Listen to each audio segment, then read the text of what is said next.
Better Together Summit. I'm so excited. So, normally for the summit interviews, I'm asking all the questions, but today She's on the other side of it, you know what I'm saying? I have my husband with me, my amazing, beautiful, faithful, loving. Oh, I just adore this man. Okay. All right. Refocus, Laura. Okay. So he is going to be asking me questions about intimacy, my work with couples. I've been in the field over 20 years. I wrote a book, Marital Peace. And so today I want to give you guys some of the game and y'all can, feel some of this energy right here. Okay. So I'll be on later today to answer any questions you have. But for now, She finna get them question to her. So uh let's start with talking about intimacy in relationships and couples. Doc, first your personal opinion on intimacy first. What's your personal opinion on personal? I think intimacy is so important. I feel like a lot of times when people think of intimacy, they think of sex, which that's a part of it, but it's so much more than that. It is a look, it is the emotional vulnerability, it is the ability to have social intimacy and do fun things together. With physical intimacy, I think of it not just being like a transactional thing of like scratching an itch, but it being a metaphysical experience. Okay, well, good answer. I can't find a good answer. Well, let me ask you this then. It's gonna kind of sound a little, but what can couples do to, improve their intimacy?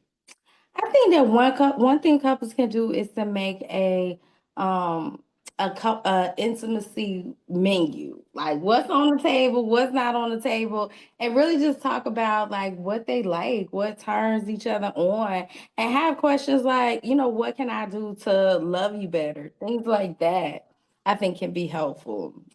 Okay. Well, break that down as far as what are the biggest challenges some couples may face with. You said there's a difference between physical and other forms of intimacy. How can they, what are some of the biggest challenges they face with physical intimacy? I think one of the big challenges that couples face when it comes to physical intimacy is frequency. Like one of the couples that I was working with, they were not having sex. They hadn't had sex for a year. And so as a result of us working together, we were able to get them on the same page in terms of frequency, but that's a big challenge. Another thing is quality of intimacy because for some people they may feel like, okay, we are having sex, but I didn't have an orgasm or you didn't climax. And so the quality is definitely a thing for our couples out there. Now, you say quality. I think Doc may take a little intermission, y'all, because these lights is hot. It is hot. I was sweating a little bit, y'all. Okay. It's getting hot in Lights here. hot.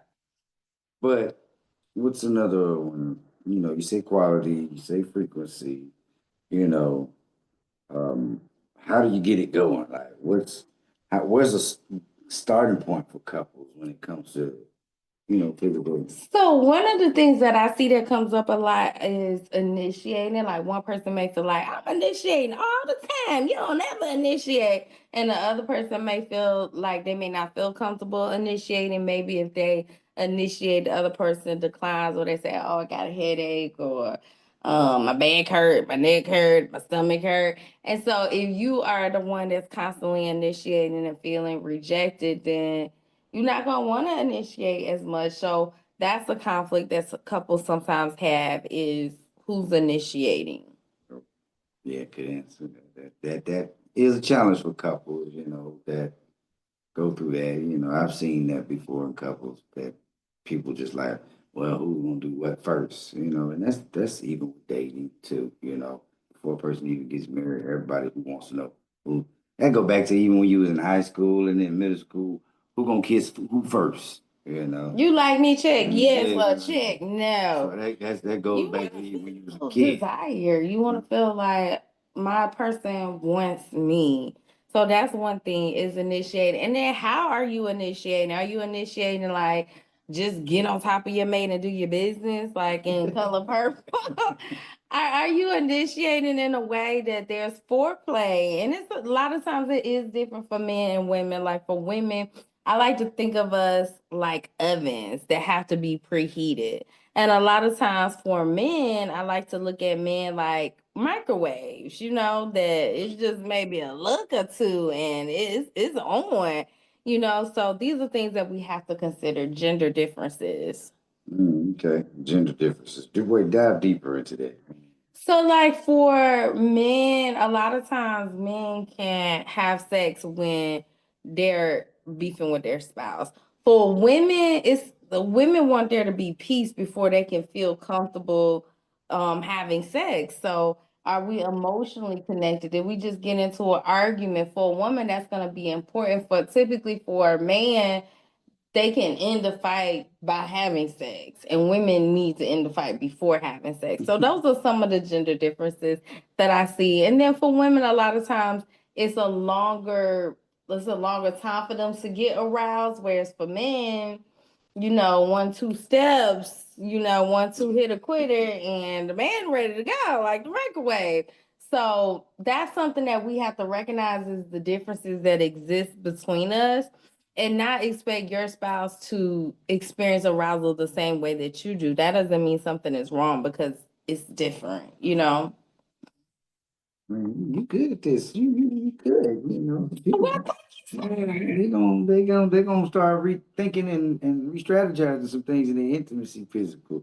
Now, I gotta we're still unpacking this now. So far, our challenges we have is frequency. I think you said quality, initiate something. So who's gonna go first. We talked about the difference between the men and women and how they're turned on and how arousals.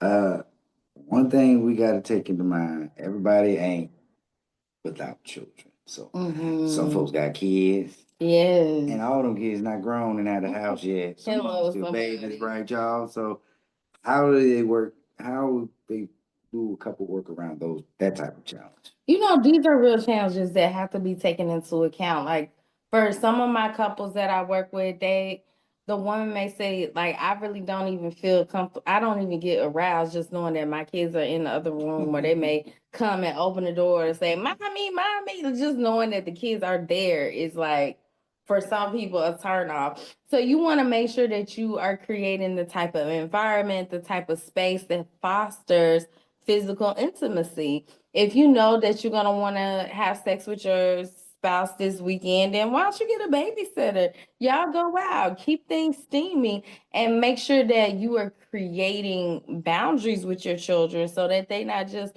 running up in the room. And so that might look like putting them to bed extra early, like 9 o'clock, where you and your spouse gonna be up a little bit longer. Or that might include like I said, getting a babysitter, but making sure that you have friends that also have kids. Y'all can exchange. I watch the kids on Friday, you watch the kids on Saturday. So that way, even if you do have children, you're not letting that ruin your sex life, because the worst thing is to give all your time, all your energy to your kids, have a child-centered marriage, and then them kids turn 18, they out of the house, and then we look at each other like, who are you? Marquise, who is that? Hey, I don't know who that is either. I don't know who that guy is. But that's a good answer, Doc. That's a good answer. That's a great answer. I mean, I've seen it myself, as I said, from the outside looking in, people with kids, and they be like, I ain't did nothing in such and such months, or we ain't did nothing in over 2 years. Like, so that does happen. We're not saying that because you or your spouse, y'all done had kids, y'all ain't attracted to each other no more. Y'all just trying to find that medium. So that's a good answer. That's a good And answer. sometimes as women, like once a woman has a baby, it impacts her hormone levels. Like during the later months of pregnancy, women a lot of times experience high arousal, but then right after having the baby, arousal can take a dip, especially depending on whether or not the woman breastfeeds or not. But these things are going to impact her libido level. So if she had a baby and she's not feeling sexy, or she's feeling exhausted, waking up every 1 or 2 hours, how's she gonna be? able to, turn that thing up. The baby environment it all over her. She just feel disgusting. And then her man reach over like, let me stick my penis inside you. Wow. Yeah. Wow. Yeah. That's yeah. You can't be more real than that, y'all. Okay, we're moving on. Those are great answers, Doc. Those are great answers. Let's These are move. things that y'all have to talk about, couples. A lot of times, the biggest issue is couples don't talk. It's not communication that's happening. So, one person is feeling like, well, you should know. You should just know what I need. You should know we ain't had sex in a month. You should know that. Versus the other person is like, no, let's talk about it. Let's try to make sense of this. Let's try to get on the same page on how we can work together to give each other pleasure. That's the attitude you want to have. Yes. Closed mouth don't get fed. Ain't that what our grandpa, parents used to tell to us? Now, Doc, no longer on that same train, I'm kind of add another car to that train, Okay. carry on this conversation, this interview. You said communication, talk. Now, what if couples are, let's just say, power couples, spouse couples, and they both are successful in business, but they just don't have the time like they used to, like when they was dating or whatever. And now things are different. She got a business to run, he got a business or career to run, and they better have any time. And then when they're in the house, it's not a very long time in the house. How do they work around that physical intimacy and getting that getting that in, because yeah, all the bills is paid, yeah, the kids is good, yeah, we having fun, yes, we traveling, but we ain't done nothing and I ain't touched my wife. And so what do you say to those couples?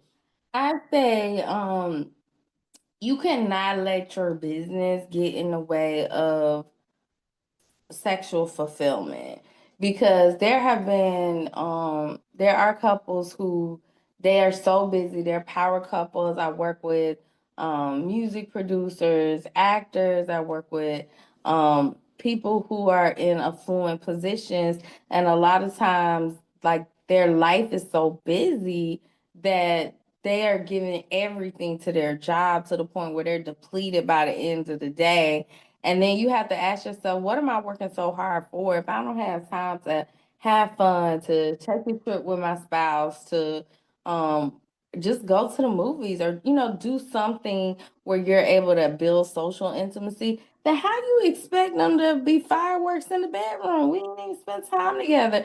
So you can't give everything to your career. And I used to be like that, where I was like constantly working, and I think one of the things that you help me with is being present in the moment, not getting distracted, not always on my phone, but just like putting the phone down and saying like, "Hey, it's me and you. I want to just, talk to you, see how your day is going." It's things like that that you help me to do so that we can be in tune with each other. And I really appreciate that, sweetheart.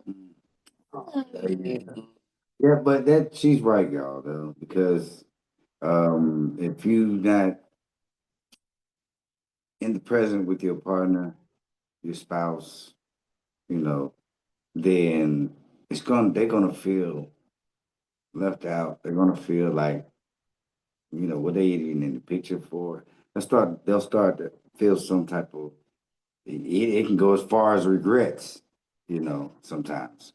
And you don't want that from your spouse or your partner. You don't want that feeling and you don't want them to feel like that either. So yeah, it's important to just, hey, I'm here with you.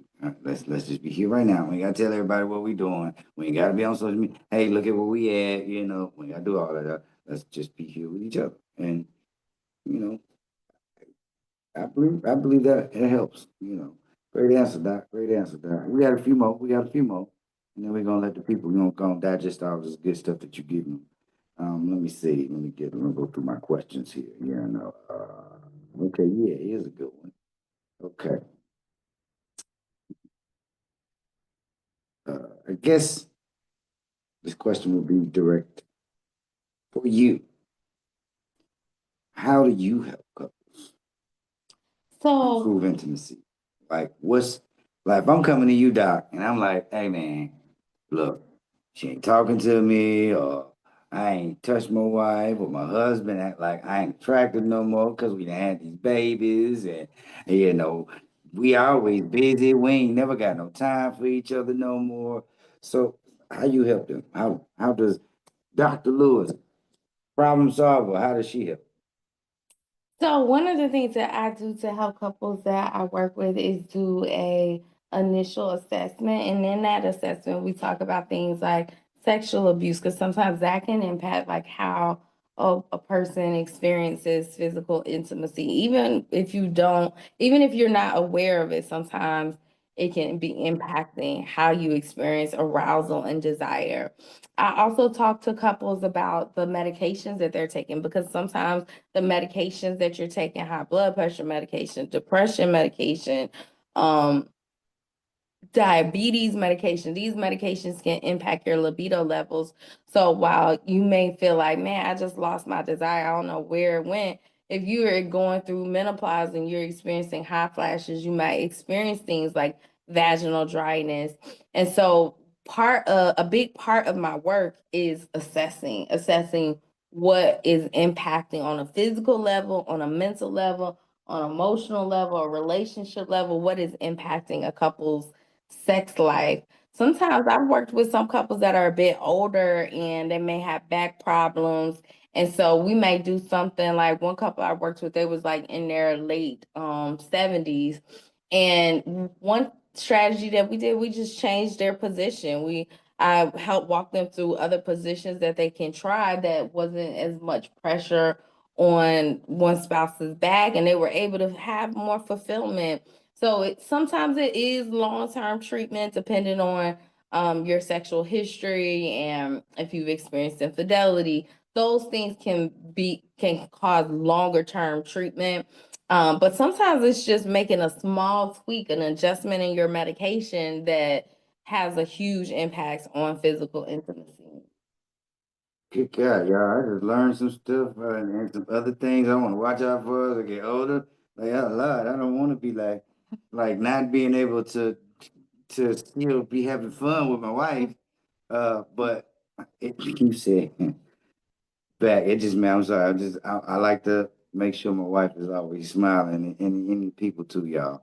Y'all will see that in me too. That I'm a man of joy. So He is such a I think joy. about next Friday and Don DC Curry said, and there was a scene where he's screaming. They don't show it, but you can hear him sit down from downstairs, and him and his wife at the time getting the thing on, the intimate And thing so on. real And nasty. he say, "Hey, are you just hear him say, oh, watch my back?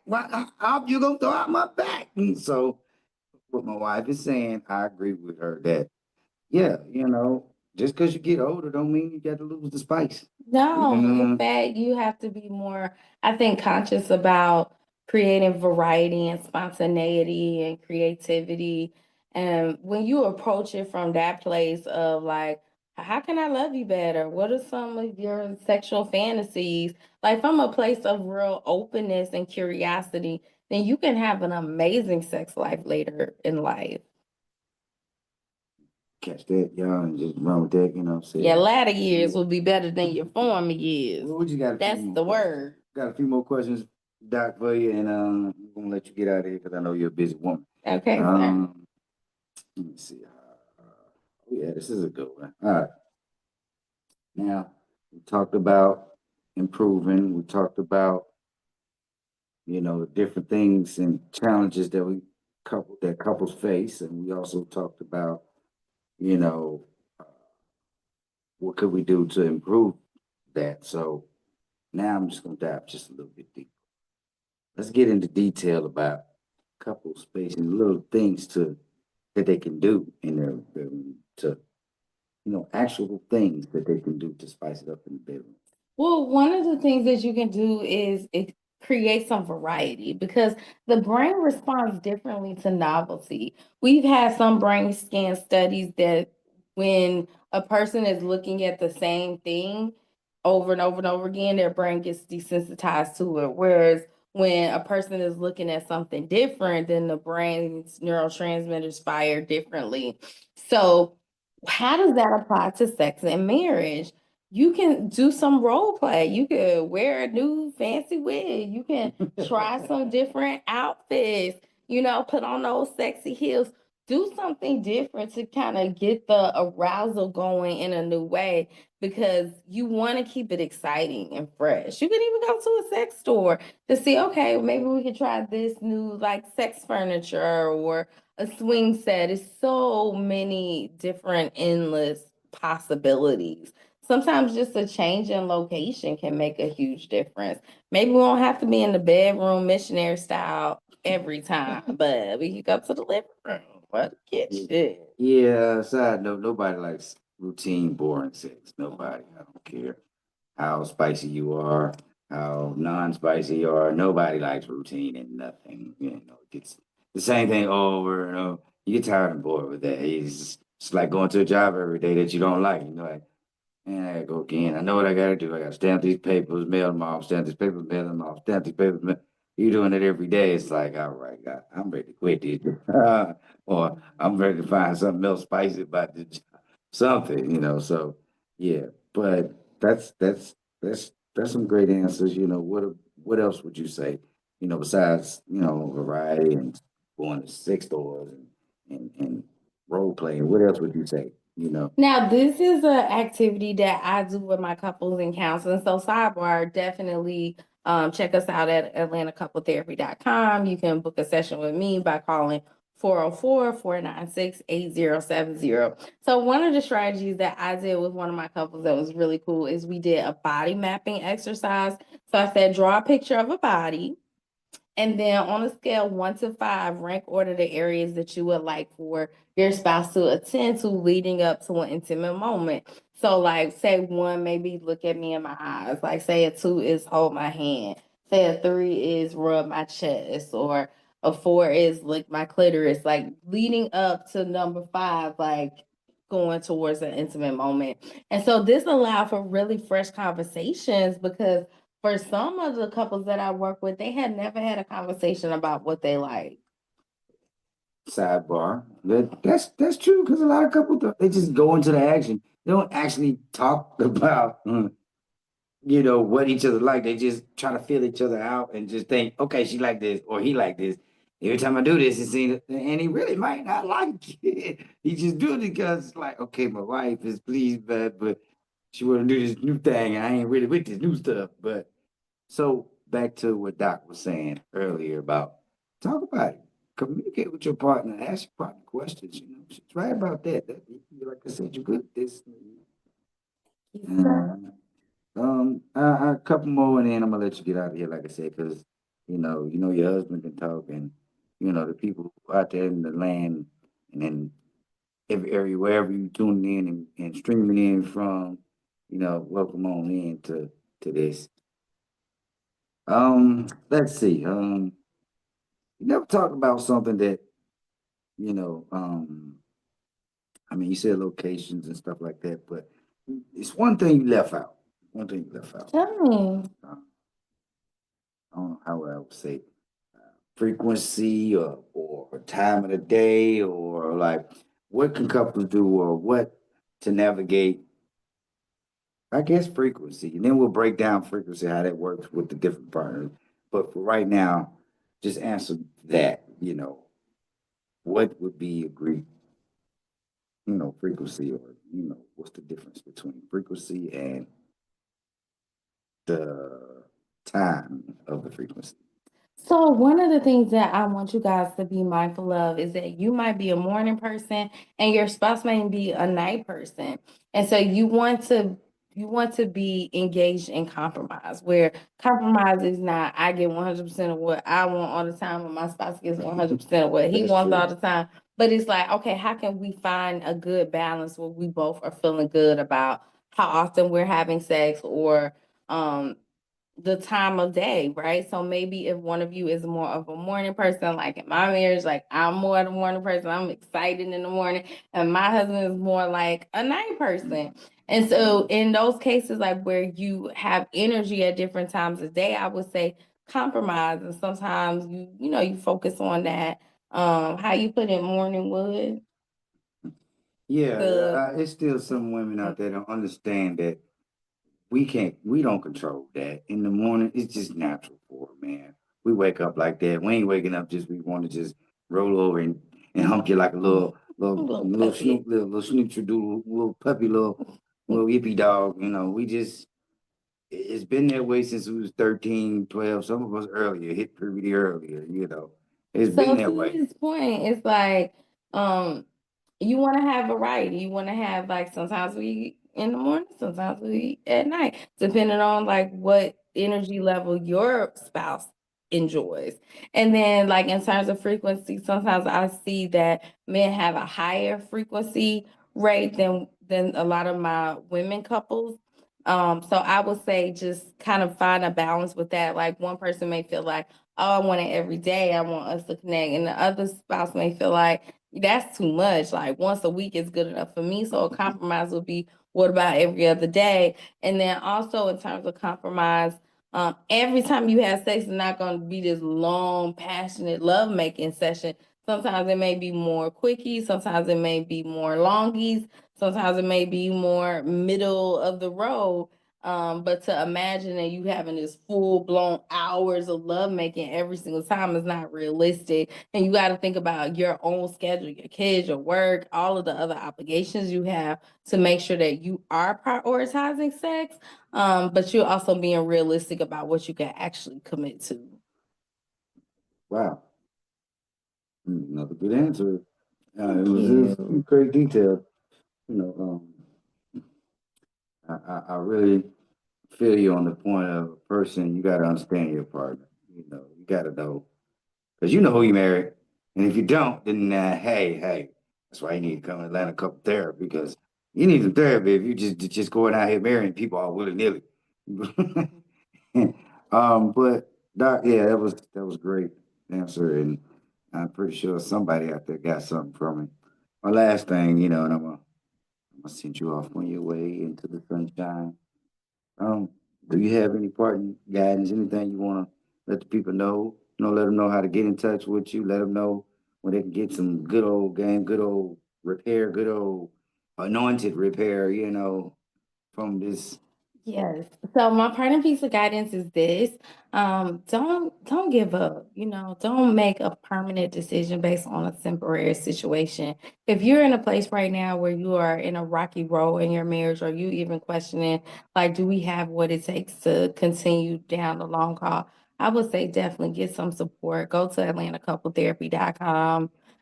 We have tons of resources. We do counseling, we do couples retreats, we have our After I Do Academy, and I would love to work with you. I would love to give you those tools and strategies so that things could be a little bit easier. You don't want to be fussing and fighting with your spouse like long term when there's strategies that you can learn to communicate more effectively.